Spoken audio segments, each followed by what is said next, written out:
जय हिंद दोस्तों। जैसा कि आप लोग देख रहे हैं कि हमारे देश में भारत में एक बहुत ही महत्वपूर्ण प्रस्ताव सरकार के द्वारा लाया जा रहा है, जो बहुत ही महत्वपूर्ण है सरकार के लिए भी और हमारे देश की जनता के लिए भी और प्रशासन के लिए भी। वो बहुत ही महत्वपूर्ण है। यदि यह प्रस्ताव पास हो जाता है सही सलामत, तो ये बहुत ही खुशी की बात है हम लोगों के लिए, जिसका नाम है वन नेशन वन इलेक्शन, यानी कि एक राष्ट्र एक इलेक्शन। तो आज के वीडियो में हम लोग यही जानेंगे कि ये एक राष्ट्र एक इलेक्शन ये है क्या, इसको आ जाने से क्या हमें फायदा होगा, हमारे देश को क्या फायदा होगा, क्या नुकसान होगा, सब कुछ हमें इस वीडियो में पूरा विश्लेषण हमें देखने को मिलेगा। तो आप लोग वीडियो को पूरा देखिए, बिल्कुल स्किप ना कीजिए। वीडियो को पूरा देखिए, बिल्कुल स्किप ना कीजिए। सब कुछ हम लोग जानेंगे इसमें कि एक देश एक चुनाव, एक राष्ट्र एक चुनाव क्या होता है, इससे क्या फायदा होगा, क्या नुकसान होगा, क्या ये पॉसिबल है, क्या ये सरकार कर सकती है या नहीं कर सकती है। क्योंकि देखिए कैबिनेट के द्वारा, केंद्रीय कैबिनेट के द्वारा इस प्रस्ताव को मंजूरी दे दी गई है। मंजूरी का मतलब क्या है कि अब ये शीतकालीन सत्र जो आएगा उसमें इसका बिल लाया जाएगा और ये प्रस्ताव को पास कराना होगा। सरकार की ये जिम्मेदारी बनेगी कि ये सरकार को ये प्रस्ताव को पास कराए, यानी कि केंद्र सरकार के द्वारा इसे मंजूरी दे दी गई है। तो चलिए शुरू करते हैं कि एक देश एक चुनाव ये है क्या। तो आइए इस वीडियो को देखते हैं। सबसे पहले आता है वन नेशन वन इलेक्शन, एक राष्ट्र एक चुनाव। तो देखिए कोई भी जो बिल आता है, कोई भी प्रस्ताव आता है, कोई भी सरकार के द्वारा कुछ भी हमारे देश में एक कानून बनता है, तो वो सब कुछ एक कमेटी के द्वारा होता है। यानी सरकार ऐसे ही नहीं किसी चीज को लागू कर सकती है, क्योंकि आप सबको पता है कि जो हमारे नेता होते हैं वो बहुत ज़्यादा पढ़े लिखे तो होते नहीं हैं। तो अलग अलग एक समिति बनाकर उस समिति को दे दिया जाता है। समिति बहुत लंबे गहन जांच करके सब कुछ करके एक फाइनल डिसीजन देती है कि हाँ आपको ये करना चाहिए या नहीं करना चाहिए। अब सरकार का ये डिसीजन ये है कि सरकार उसे देखे और सरकार का ये है कि वो करे या ना करे। और उससे यानी कि उससे पहले ये एक समिति का काम होता है, एक समिति गठन की जाती है और वह समिति अच्छे से जाँच करके, सब कुछ करके सरकार को देती है, तब सरकार इसको संसद में पास करवाती है। जैसा कि एग्जाम्पल के रूप में जैसे हम लोगों का जीएसटी आया था, तो जीएसटी भी ऐसे ही नहीं आया गया था। उससे पहले 2-3 साल पहले उस पे बहुत चर्चा हुई थी, सब कुछ पूरे देश में घूम-घूम कर देखा गया था कि क्या ये सही होगा या नहीं होगा। तो उसे भी एक विजय केलकर नामक समिति के द्वारा भी, की सिफारिश के द्वारा ही इसे किया गया था। तो आज हम लोगों का जो एक नया टॉपिक है, नया जो आया है प्रस्ताव, उसे कहते हैं, वो है हम लोगों का एक राष्ट्र एक इलेक्शन। तो देखिए सबसे पहले तो ये भी देखिए एक राष्ट्र एक इलेक्शन ये भी क्या है कि ये पूर्व राष्ट्रपति रामनाथ कोविंद की समिति की सिफारिश के आधार पर किया गया है। ठीक है, तो आइए सबसे पहला क्वेश्चन बनता है कि यह किस समिति की सिफारिश पे इसे लागू होगा, इसका कानून बनेगा, किस समिति की सिफारिश पे। तो चलिए शुरू करते हैं, कौन सा समिति है भाई।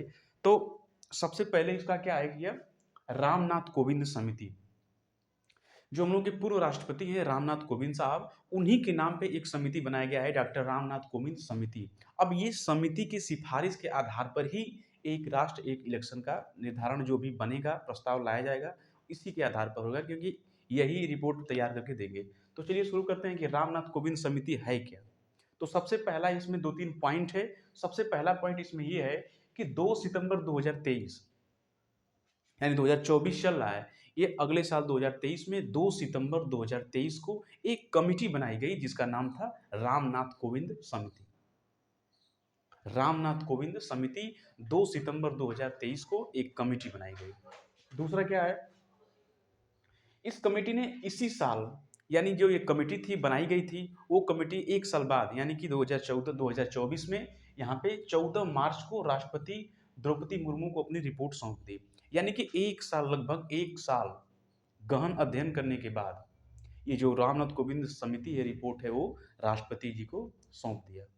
अब देखिए कि इस रिपोर्ट में है क्या, क्या है इस रिपोर्ट में, तो देखते हैं कि दूसरा क्या है कि 151 दिनों तक, लगभग 7 महीने तक, 6 महीने 7 महीने, लगभग 151 दिनों तक कई विशेषज्ञों और कई राजनीतिक पार्टियों के लोगों से चर्चा करने के बाद 18,626 पन्ना, 18,626 पन्ने की एक रिपोर्ट तैयार की। सोचिए देख कितना बड़ा रिपोर्ट है, और ये विभिन्न राजनीतिक पार्टियां और कई विशेषज्ञों के चर्चा होने के बाद 18,626 पन्नों की एक फाइल, एक रिपोर्ट तैयार की गई। यानी कि ऐसे येलू गेलू कुछ नहीं हो जाता है। मुख्य मुख्य विशेषज्ञों से जानकारी ली जाती है, राजनीतिक दलों से जानकारी ली जाती है, तब जाके हमारा एक रिपोर्ट एक तैयार बनता है हम लोगों का। तब जाकर उसे राष्ट्रपति के पास सौंपा जाता है। तब उसके बाद जो हम लोगों का नेता लोग होते हैं, तब जाके वो कानून बनता है।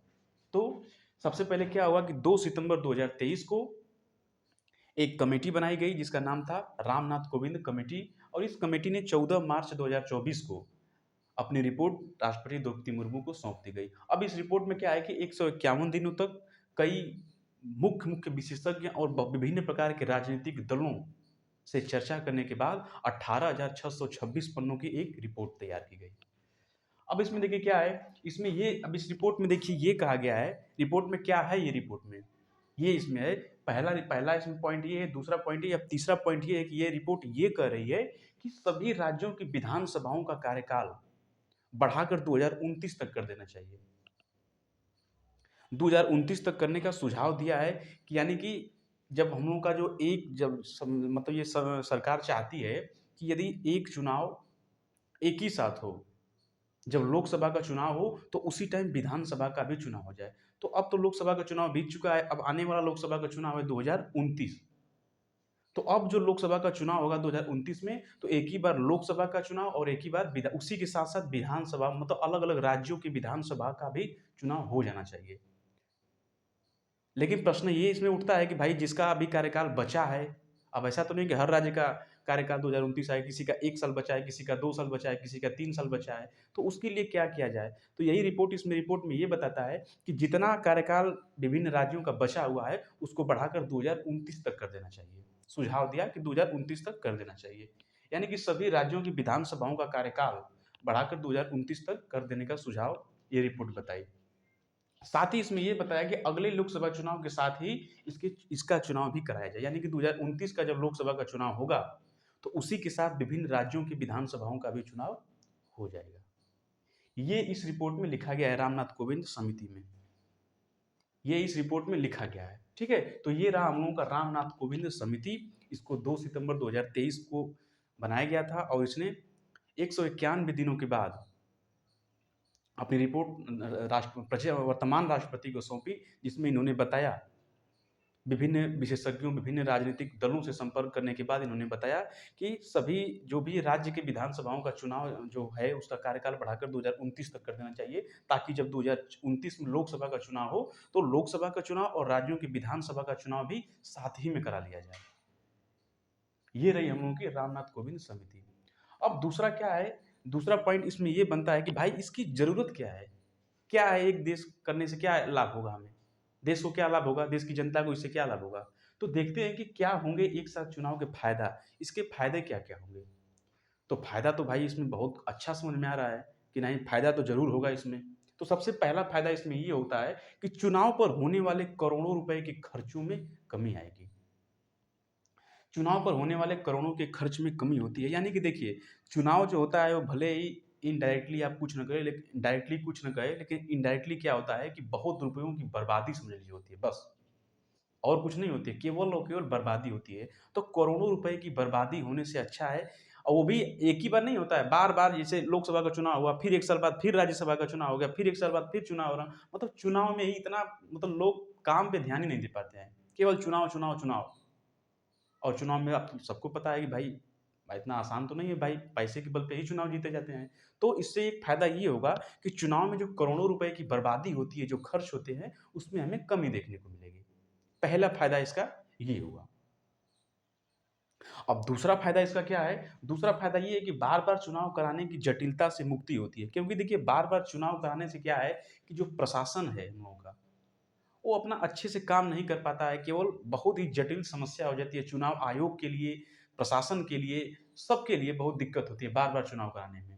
तो इससे भी एक फ़ायदा मिल जाएगा। तो पहला फ़ायदा क्या है कि करोड़ों रुपए की बचत होगी, और दूसरा क्या है कि जो भी परेशानियाँ, जो भी जटिलता है, उससे भी हमें मुक्ति मिलेगी, सबको मुक्ति मिलेगी। दूसरा फ़ायदा, बार-बार चुनाव कराने की जटिलता से हमें मुक्ति मिल जाएगी। अब तीसरा इसमें क्या है कि प्रशासन चुनाव की जगह विकास पर ध्यान दे सकेगा। ठीक है? जो प्रशासन हम लोगों का है, देखिए क्या है कि प्रशासन, देखिए भारत में इस टाइम वर्तमान में देखा जाए तो प्रशासन में 50% तो काम हो रहा है, लेकिन 50% में क्या है कि एक नेताओं की सुरक्षा और दूसरा चुनाव। यही 2 काम प्रशासन कर रहा है। 40 से 50% जनता की सेवा कर रहा है, उसके बाद 50% जो बचा उसमें उसकी नेताओं की सुरक्षा कर रहा है और उसके बाद चुनाव ही करवाया जा रहा है, बस। और प्रशासन भी बहुत इससे परेशान हो गया है कि हर साल केवल चुनाव ही किसी न किसी राज्य में होता रहता है। कहीं बड़े लेवल का चुनाव, कहीं छोटे लेवल का चुनाव, हर जगह तो चुनाव ही चलता रहता है। तो प्रशासन के लिए भी एक बहुत मुश्किल हो जाता है। तो इससे भी एक समस्या का समाधान मिल जाएगा कि भाई चलो भाई प्रशासन के लिए भी कोई दिक्कत ना हो, क्योंकि प्रशासन की यदि एक ही बार चुनाव हो जाता है तो प्रशासन पूर्ण रूप से केवल अपना जनता का काम करेगा, अच्छे से अपना काम करेगा। तो ये भी फ़ायदा हो जाता है। तो तीसरा फ़ायदा ये हो गया। चौथा फ़ायदा इसका ये हो गया कि बार-बार आचार संहिता का असर पड़ता है। आचार संहिता जब लागू हो जाता है तो भाई विभिन्न प्रकार के दिक्कत होता है, सबको दिक्कत होता है, जनता को भी दिक्कत होती है, सबको दिक्कत होता है। तो आचार संहिता का प्रभाव से भी हमें मुक्ति मिल सकती है। बार-बार एक ही बार चुनाव हो जाएगा तो एक ही बार आचार संहिता, उसके बाद हमें आचार संहिता के प्रभाव से भी मुक्ति मिल जाएगी, मुक्ति मिल जाती है। अब देखते हैं कि इसका पाँचवाँ फ़ायदा क्या है? पाँचवाँ फ़ायदा इसका ये है कि काले धन पर लगाम। क्योंकि चुनाव जब होता है तो विभिन्न बिजनेसमैन के द्वारा राजनीतिक पार्टियों को भर-भर के चंदा दिया जाता है। तो ये एक प्रकार का काला धन होता है, जिसका कोई हिसाब-किताब नहीं होता है। तो उससे भी हमें छुटकारा मिल जाएगा, क्योंकि बार-बार नहीं देना पड़ेगा, जो भी होगा भाई एक ही बार होगा, बार-बार तो कम से कम नहीं होगा ना। तो ये इसके विभिन्न प्रकार के फ़ायदा होंगे। चुनाव में करोड़ों रुपए का बर्बादी से बचत होगा, उसके बाद चुनाव कराने की जटिलता से मुक्ति, प्रशासन के लिए भी प्रशासन के लिए भी आसान हो जाएगा और उसके बाद आचार संहिता के प्रभाव से भी हम लोग बचेंगे। उसके बाद काले धन की भी थोड़ी बहुत कमी होगी। तो ये रहा हम लोगों के कई प्रकार के फ़ायदे। अब इसमें ये देखते हैं, तीसरा पॉइंट इसमें ये है कि जो ये वन देश और वन इलेक्शन है, ये देखिए इतना आसान नहीं है। क्योंकि एक किस्सा आप सुने होंगे कि अब पछताए क्या जब चिड़िया चुग गई खेत। ये काम यदि उसी कार्यकाल में हो गया होता, तो हो गया होता। इस कार्यकाल में केंद्र सरकार के लिए बहुत ही मुश्किल होगा। क्यों? क्योंकि इसको करने के लिए संविधान में संशोधन करना पड़ेगा और संशोधन के लिए आप जानते हैं कि कम से कम विशेष बहुमत के द्वारा संशोधन की जाती है और विशेष बहुमत इस बार मुश्किल है। विभिन्न राजनीतिक गठबंधन का सहारा लेना पड़ेगा आपको और जिस हिसाब से गठबंधन काम कर रहा है, हमें तो नहीं लग रहा है कि भाई आपको कोई सपोर्ट भी करेगा। तो देखते हैं कि कौन-कौन से पार्टियों ने समर्थन किया है और कौन-कौन से पार्टियों ने समर्थन नहीं किया है। क्योंकि भाई पार्टियों के समर्थन से ही तो ये होगा। अगर समर्थन नहीं मिलेगा तो कोई फ़ायदा नहीं है, बिल पास ही नहीं होगा तो कानून ही कहाँ से बन पाएगा। तो सबसे तीसरा पॉइंट ये देखते हैं कि 32 राजनीतिक दलों का समर्थन इसे प्राप्त हुआ है। ये अंदर की बात है कि 32 राजनीतिक दलों का इस प्रस्ताव को समर्थन दिया गया है। वो कौन-कौन से हैं, तो ये भी सब देखते हैं कि पूर्व राष्ट्रपति रामनाथ कोविंद की अध्यक्षता वाली समिति ने एक राष्ट्र एक इलेक्शन के मुद्दे पर 62 पार्टियों से संपर्क किया। यानी कि 62 पार्टियों से संपर्क किया, उससे वार्तालाप किया, जिसमें से 32 पार्टियों ने समर्थन दिया। अभी तक फिलहाल में क्या है कि 32 पार्टियों का समर्थन मिल चुका है। इसलिए सरकार को लगा कि हाँ भाई ठीक है, थोड़ा बहुत लोग सपोर्ट कर देंगे तो हो सकता है कि हो जाए। तो ये हो गया हम लोगों का 62 पार्टियों में से 32 राजनीतिक पार्टियों का समर्थन इस प्रस्ताव को मिला है। फिर देखते हैं, अब 47 राजनीतिक दलों में से 32 ने विचार का समर्थन किया है, 15 दलों ने इसका विरोध किया है और उसके बाद 15 पार्टियों ने इसका जवाब ही नहीं दिया है। 15 पार्टियों ने इसका जवाब ही नहीं दिया है। 47 राजनीतिक दलों में से 32 ने विचार का समर्थन किया है कि अब इस पर और विचार करिए। 15 दलों ने इसका विरोध किया है और 15 पार्टियों ने कोई प्रतिक्रिया दी ही नहीं। ये सब हाल है विभिन्न प्रकार के राजनीतिक पार्टियों का। अब देखते हैं कि देश भर में ये चुनाव कैसे, मतलब कि अगर सपोज करिए कि यदि ये बिल पास हो जाता है तो कैसे होगा ये चुनाव। तो देखते हैं कि देश भर में इसको चुनाव कराने का 2 चरण होता है। ये जब बिल लागू हो जाएगा तो ये 2 चरणों में इसको कराया जाएगा। पहला चरण इसका ये है कि पहले चरण में इसको लोकसभा और राज्यसभा दोनों को एक साथ ही करा लिया जाएगा। यानी कि लोकसभा का चुनाव और राज्यों की विधानसभाओं का भी चुनाव एक ही साथ करा लिया जाएगा पहले चरण में।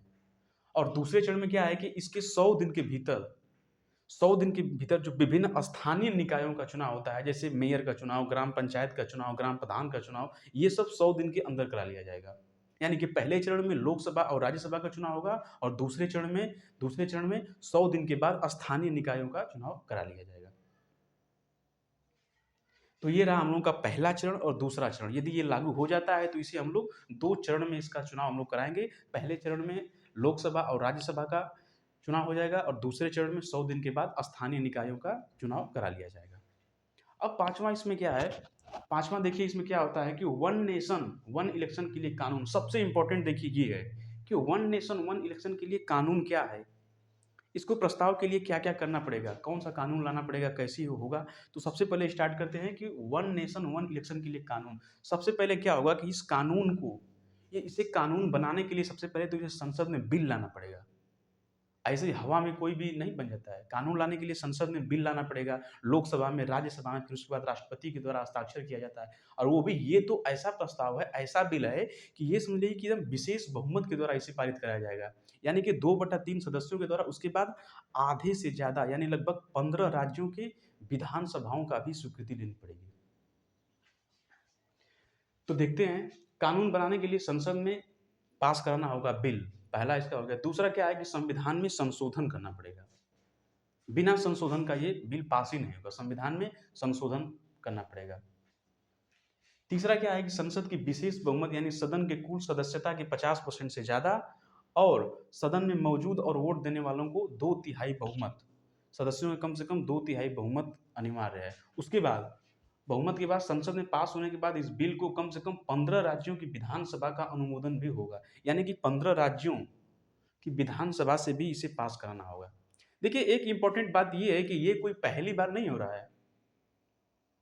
ये पहली बार नहीं है। जो हम लोगों का पहला चुनाव होता है 51-52 में, तो साथ ही सब होता था। फिर उसके बाद 57 में दूसरा चुनाव हुआ, उसमें भी लोकसभा और राज्यसभा का साथ ही हुआ। फिर उसके बाद तीसरा जब हुआ, उसके बाद भी साथ ही हुआ। लेकिन हालाँकि फिर बाद में जाते-जाते फिर इसमें संशोधन करके फिर अलग-अलग बना दिया गया। फिर अलग होने लगा, लोकसभा का, राज्यसभा का, सब कुछ अलग होने लगा, जिससे हमें काफ़ी मुश्किलों का सामना करना पड़ा। उसीलिए सरकार को लगा कि नहीं भाई, हमें फिर से करना चाहिए। तो ये कोई पहली बार नहीं हुआ है, भारत में हो चुका है 2-3 बार ऐसा।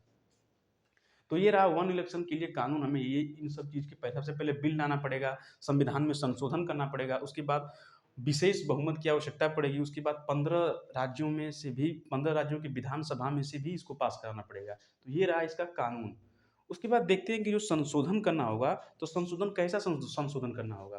तो संशोधन करने के लिए इसमें दिया गया है कि एक साथ चुनाव कराने के लिए संविधान जनप्रतिनिधि अधिनियम 1951, सबसे पहले जो हम लोगों का चुनाव हुआ था 1951 में, तो जनप्रतिनिधि अधिनियम के द्वारा ही चुनाव होता था। क्योंकि कोई भी हम लोगों का काम होता है तो एक अधिनियम के द्वारा होता है, संविधान में वो लिखा रहता है, उसी के अनुसार काम होता है। यदि आप कुछ चेंज करना चाहें तो उस संविधान को भी चेंज करना होगा थोड़ा बहुत, तब जाके करेगा, अपने मन से ही कोई काम नहीं होता है। तो एक साथ चुनाव कराने के लिए संविधान जनप्रतिनिधि अधिनियम 1951 और लोकसभा एवं राज्य विधानसभा के प्रक्रिया नियम में संशोधन करने की आवश्यकता इसमें पड़ेगी। यानी कि जनप्रतिनिधि नियम 1951 और लोकसभा और राज्य विधानसभा के प्रक्रिया अधिनियम को भी संशोधन करना पड़ेगा। संशोधन का आवश्यकता होती है। तो ये रहा हम लोगों का रामनाथ कोविंद समिति। इसके फ़ायदे क्या हो गए हैं, कौन-कौन से पार्टियों का समर्थन इसे मिला है, कौन-कौन से पार्टियों का समर्थन इसे मिला है और देश भर में किस-किस चरण में इसका चुनाव कराया जाएगा, वन नेशन वन इलेक्शन के लिए कानून क्या है, संविधान में कैसा संशोधन करना पड़ेगा, ये सब इस वीडियो में आप लोगों को मिलेगा। सबसे पहले कौन-सी समिति हो गई रामनाथ कोविंद समिति, क्या होंगे चुनाव के फ़ायदे क्या हो गए, कौन-कौन से राजनीतिक दलों का समर्थन प्राप्त हुआ है और उसके बाद चुनाव का जो चरण है, कौन-कौन सा चरण होगा, वन नेशन वन इलेक्शन के लिए कौन-कौन सा कानून है, उसके बाद संविधान का संशोधन क्या होगा।